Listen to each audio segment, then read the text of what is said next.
I was hoping he'd make it, but he has other commitments this morning. Actually, my name is Ted Edmonds. I'm the Mayor Pro-Tem of Glenwood Springs, and I was asked to step in for Leo if he couldn't make it. Apparently he has been unable to do so. You know, this reminds me, there once was an erroneous obituary attributed to Mark Twain, and his quote from that was, "The reports of my death have been greatly overemphasized." And I think that this project that this board has embarked on is saying the same thing about the supposed demise of libraries in the digital age. It just isn't happening. Actually, they're growing. The CMC, City of Glenwood, and the Library Board have cooperated in a project that will benefit our visitors and our citizens for many decades to come.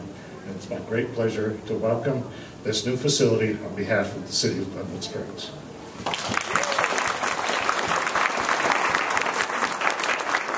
Thank you, Ted. So a couple of people have mentioned our partnership, and we really couldn't have done this, and I want to make sure I get my order right. I need to do it differently. We'll go to design instead of partnerships. We have known Dennis Humphries for a number of years as a district. Dennis did some consulting for us. Previously, he worked some on our Carbondale project, and he was the designer of the Glenwood Springs Library. And he may tell this rather than me, but the night we went to present before the City Council was also the night that the chicken ordinance was up for discussion. And Dennis loaned them his laptop so they could do their presentation, and then he, by default, scored their presentation, so he can always now do chicken ordinances when he travels. It's been a great pleasure working with Dennis Humphries, and I'd like to introduce you to our architect.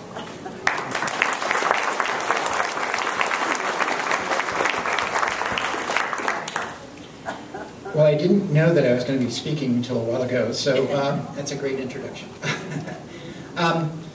Well, this was truly a team effort, and I'm not sure how this is all going to be orchestrated in terms of credit, but there's a credit that goes to everybody that's in this room to make this possible.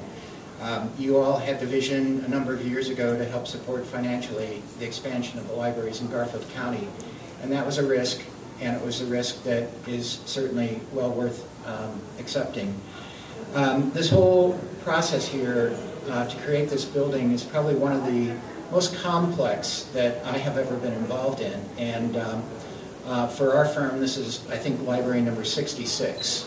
So we've been in a lot of communities, big and small, and this one was so complex because of the nature of the partnerships, the nature of the approval process and everything, and so it was a journey that was well worth it. I have to give credit out to FCI constructors who are standing back there.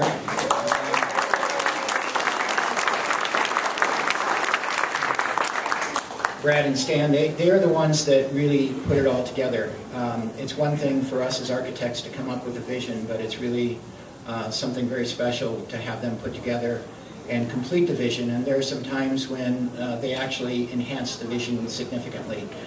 Scott Brown, also the owner's rep, deserves a significant amount of patience and recognition for his patience and diligence in assembling the team and putting us all together. Owner's reps don't always get the credit they deserve, but in this particular one, truly, it is there. And then we also worked with Willis Pember Architects from Aspen, and they would be here on a regular basis making sure that things are going well.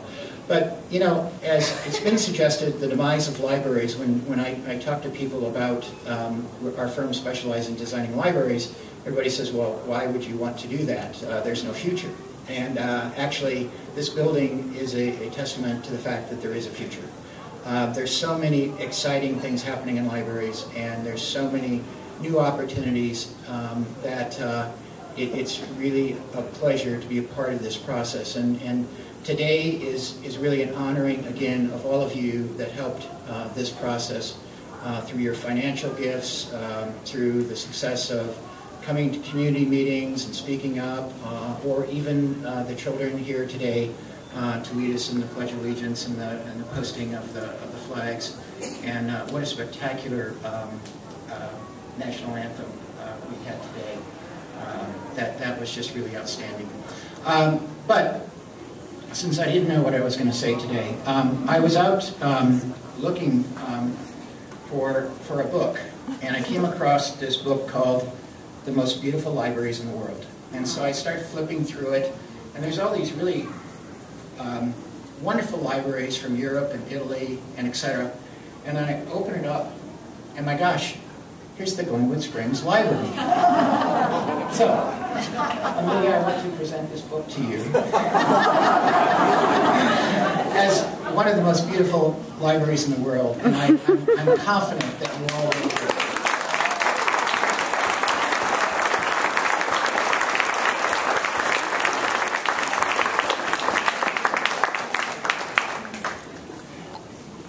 That's great. Good for spontaneous there. That's good. So, partnerships. We have been so fortunate here, and Mary Lee's going to speak more on this, I think, but so fortunate in partnering with Colorado Mountain College.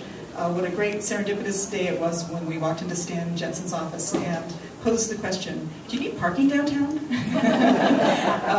And all of this spawned from that moment. I'd like to have Charles Dusance, who I better know as Chick, as the interim president of CMC, come and say a few words.